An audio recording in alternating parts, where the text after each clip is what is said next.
এই মুহূৰ্তত মই উপস্থিত হৈছোঁ ধুবুৰী জিলাৰ বিলাচীপাৰাৰ হাতীপোতা নামৰ এখন গাঁৱত। আচলতে টাইম 8ৰ ফালৰ পৰা আহি উপস্থিত হোৱাৰ এটাই কাৰণ হৈছে এই অঞ্চলৰ যিসকল দৰিদ্ৰ লোক, বিশেষকৈ দৰিদ্ৰ সীমাৰেখাৰ তলত বসবাস কৰা লোক, তেওঁলোকে এইবাৰ আগন্তুক নিৰ্বাচনত কেনেকুৱা জনপ্ৰতিনিধি বিচাৰে, তেওঁলোকৰ কি দাবী, বিগত দিনত তেওঁলোকে কি পালে, কি পোৱা নাই, সেই সন্দৰ্ভত সবিশেষ জানিবলৈ আমি উপস্থিত হৈছোঁ এই গাঁওখনত। আৰু গাঁওখনৰ একাংশ যুৱক আছে, স্থানীয় ব্যক্তি আছে, একাংশ লোক আছে, তেওঁলোকৰ পৰা জানিবলৈ যত্ন কৰিম কি বিচাৰে, কেনেকুৱা নেতা বিচাৰে আপোনালোকে। আমাৰ এনেকুৱা নেতা লাগে যিসকল আমাৰ, যিহেতু আমাৰ ইয়াত বেছিভাগ পৰিয়ালে দৰিদ্ৰ সীমাৰেখাৰ তলত বসবাস কৰা মানুহ, গতিকে যিবিলাকে আমাৰ আচলতে আমাৰ যিটো প্ৰধান সমস্যা হৈছে সেইটো হৈছে আমাৰ গৰাখহনীয়া সমস্যা। ইয়াতে যোৱা 2 বছৰ ধৰি বহুত একাংশ মানে শতাধিকতকৈ বেছি আমাৰ পৰিয়াল ইয়াৰ ভিতৰত ধ্বংস হৈ গৈছে, ঘৰ বাৰী নাইকিয়া হৈ গৈছে, এতিয়া মানে গৃহহীন হৈ আছে এতিয়ালৈকে। গতিকে আমাৰ আজি যোৱা 10টা বছৰ আমাৰ হয়তো আমাৰ হেৰি আছিলে, বদৰুদ্দিন আজমল চাহাবে সাংসদ হিচাপে আমাৰ ধুবুৰী লোকসভা সমষ্টিত আছিলে। তথাপি ইহঁতে বহুত প্ৰতিশ্ৰুতি দিছে যে নদী বান্ধৰ ক্ষেত্ৰত ইহঁতে কাম কৰিব, আপোনাৰ মানে বান্ধ দিব, এটা গৰাখহনীয়া ৰোধ কৰাৰ কাৰণে এটা কিবা এটা ব্যৱস্থা ল'ব। এতিয়ালৈকে সেইটো কাৰ্যকৰী হোৱা নাই, এতিয়ালৈকে সেইটো প্ৰতিশ্ৰুতি হৈ থাকিল। আৰু তথাপি এতিয়া লোকসভা ইলেকশ্যন আহি গৈছে, তথাপি যিজনে এতিয়া লোকসভাৰ আগমুহূৰ্তত যিজনে আমাক মানে কাগজ কলমে আমাক হেৰি কৰিব, যিয়ে আমাক মানে প্ৰতিশ্ৰুতি দিয়ে আমাক এইবিলাক হেৰি কৰিব, গৃহীত কৰিব যে আমাৰ কামবিলাক হ'ব লোকসভা ইলেকশ্যনৰ পিছত বা এতিয়ালৈকে আমাৰ আৰম্ভণি বা আধাৰশিলা স্থাপন কৰিব, ইহঁতক আমি নেক্সট মানে হেৰি আমাৰ লোকসভাত বাছনি, আমাৰ এই অঞ্চলৰ পৰা আমি লোকসভা বাছনি কৰি আমি এখেতক ভোট দিম। দৰিদ্ৰ অঞ্চলৰ আপুনি এগৰাকী সচেতন ব্যক্তি, সেই হিচাপে আপুনি কি কেনেকুৱা জনপ্ৰতিনিধি বিচাৰে? ইয়াত আমাৰ এটাই কথা, এতিয়া আমি 10 বছৰত দেখিলোঁ এজনক, এতিয়া আমি মানে উপযুক্ত হিচাপে যাক আমি পাম তাকে বাছি ল'ম, যিয়ে উপযুক্ত আহিব। উপযুক্ত বুলি আমি কাক নকওঁ, কাক দিম সেইটো মানে আমাৰ ব্যক্তিৰ ওপৰত ডিপেণ্ড কৰিব। এতিয়া আমাৰ অভাৱ ই হ'ল যে আমাক যিয়ে, ইয়াত আমাৰ বহুত দৰিদ্ৰ সীমাৰেখাৰ তলত বসবাস কৰা মানুহ আছে, যিয়ে আমাক মানে সিহঁতক মানে ভাল এটা সুবিধা দিব বুলি আমি সেইজন যিয়ে সুবিধা দিব ভালকৈ তাকে আমি উপযুক্ত হিচাপে বাছি ল'ম। আপোনাৰ সমস্যা কি কি আছে ইয়াত? আমাৰ ইয়াত সমস্যা 1 নম্বৰ হ'ল আমাৰ নদী প্ৰটেকশ্যন কৰিব লাগে। ইয়াত ৰাস্তা ঘাটৰ সমস্যা আছে, মানে বিদ্যুতৰ ইয়াত বহুত, আমাৰ ঠাইত এতিয়াও বিদ্যুৎ নোহোৱাকৈ বহুত গাঁও আছে, মানে এনেকুৱা বহুত সমস্যাৰ আছে, সন্মুখীন হৈ আছে আমি।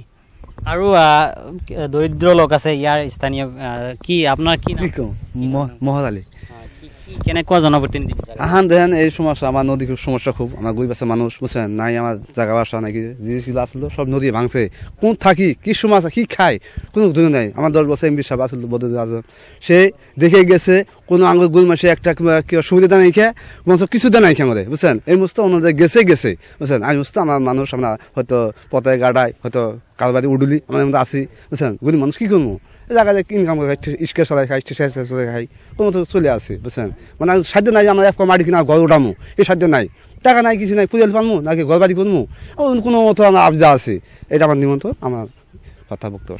যিসকল লোক ইয়াত গৰাখহনীয়া হয়, তেওঁলোকে গৃহহীন হৈছে, তেওঁলোকৰ অৱস্থা কেনেকুৱা, ক'ত আছে তেওঁলোকে?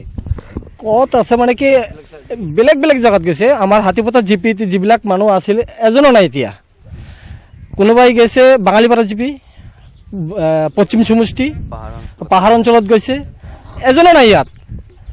সেইকাৰণে এতিয়া ভোট আহিছে, লোকসভা নিৰ্বাচন আহিছে, এতিয়াতো গোটেই যিবিলাক কেণ্ডিডেট আছে গোটেইবিলাক প্ৰতিশ্ৰুতিটো দি যায় আৰু প্ৰতিশ্ৰুতি দি ভোট লৈ গুচি যায়।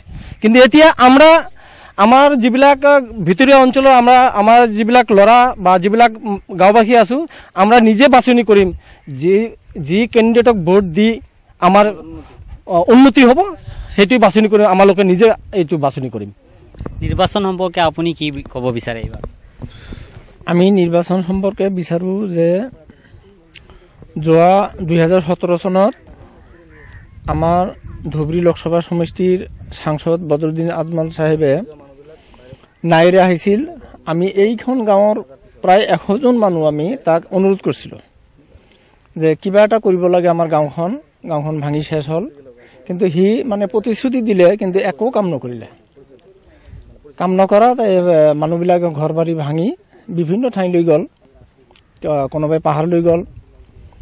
তা এতিয়া আমি এইবাৰ লোকসভা সমষ্টি যিটো আহিছে, আমি উপযুক্ত মানুহ যিজন আহিব আৰু তাক আমি বাছনি কৰিম, তাক আমি ভোটটো দিম। কেনেকুৱা জনপ্ৰতিনিধি তথাপি বিচাৰে? যাতে সেই মানুহজন আমাৰ দৰিদ্ৰ পৰিয়ালৰ ওপৰত অলপ ভক্তি থাকে, কাম কৰাৰ চাহিদা থাকে, এনেকুৱা ব্যক্তিক আমি বাছনি কৰিম। নিশ্চয়কৈ এখেতসকল আছিল বিলাচীপাৰাৰ একাংশ লোক। তেওঁলোক আচলতে দৰিদ্ৰ সীমাৰেখাৰ তলত বসবাস কৰা লোক। মই আকৌ দেখাবলৈ জনাম যে এই লোকসকল আচলতে এইদৰে নৈপৰীয়া লোক, যি নদীয়ে আচলতে গৰাখহনীয়া হোৱাৰ ফলত তেওঁলোকে নৈপৰীয়া হৈ পৰিছে, যাৰ ফলত তেওঁলোকৰ এটাই সমস্যা যে এই গৰাখহনীয়া প্ৰতিৰোধ সমাধান কৰিব লাগে। লগতে বিভিন্ন সমস্যা আছে। তেওঁলোকে জনপ্ৰতিনিধিয়ে বিচাৰিছে, যি জনপ্ৰতিনিধিয়ে আচলতে এওঁলোকৰ উন্নয়ন কৰিব, সেই জনপ্ৰতিনিধিক তেওঁলোকে ভোট দিব বিচাৰে। যিয়ে নহওক আৰু এগৰাকী ব্যক্তি আছে, কি ক'ব বিচাৰে? তাৰমানে কি আমাৰ প্ৰধান সমস্যা যিটো গৰাখহনীয়া সমস্যা, এই সমস্যাৰ ফলত আমাৰ বহুত পৰিয়াল হয়তো গৰাখহনীয়াৰ ফলত হয়তো গৃহহীন হৈ আছে। এওঁলোকে হয়তো ইয়াৰ পৰা বহুত বেলেগ বেলেগ জেগাত গৈ মানে ইহঁতে বাসস্থান পাতি লৈছে, যদিও ইহঁতক এতিয়া মানে বিদেশী বুলি আখ্যা দি আছে। বহুত মানে দল সংগঠনৰ মানে এইবিলাক ৰাজনীতি কৰি ইহঁতে হয়তো এটা ৰাতিৰ ভিতৰতে গৰাখহনীয়াৰ ফলত মানে হয়তো কিছুমানৰ প্ৰমাণ পত্ৰ নাইকিয়া হৈ গৈছে। প্ৰমাণ পত্ৰ নোহোৱাৰ ফলত ইহঁতে যিহেতু ভাৰতীয় নাগৰিক, কাগজ কলমে যিহেতু ভাৰতীয় মানে জন্মগত নাগৰিক হ'লেও ইহঁতে মানে বহুত বেলেগ বেলেগ জেগাত থাকি এতিয়া মানে এটা ডাঙৰ সমস্যা যিটো হৈছে, এইটো হৈছে বিদেশী সমস্যাৰ সন্মুখীন কৰি আছে।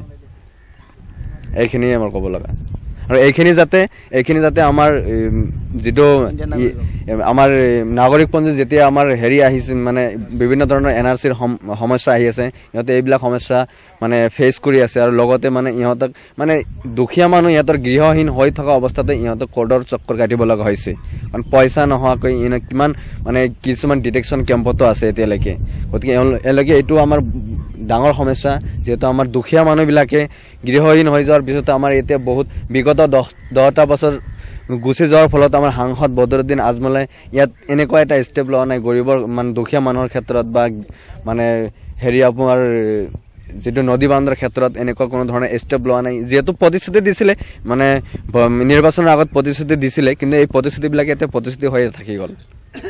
এতিয়া আমি এইজন মানুহক নিৰ্বাচনত মানে আমি আমাৰ ফালৰ পৰা আমাৰ মানে এইটো অঞ্চলৰ পৰা আমি তেখেতকে ভোট দিম, যিজনে আমাৰ লগত মাত মাতিব আৰু এই সমস্যাবিলাক লৈ আমাৰ বিধানসভাত বা আমাৰ ৰাজ্যসভাত বিধানসভাত এইবিলাক উল্লেখিত কৰিব, লোকসভাত মানে উল্লেখ কৰিব, আমাৰ এই সমস্যাবিলাকৰ মানে হৈ মাত মাতিব, আমাৰ অঞ্চলৰ হৈ মাত মাতিব, তাকে আমি নিৰ্বাচনত ভোট দিম বুলি ভাবিছোঁ।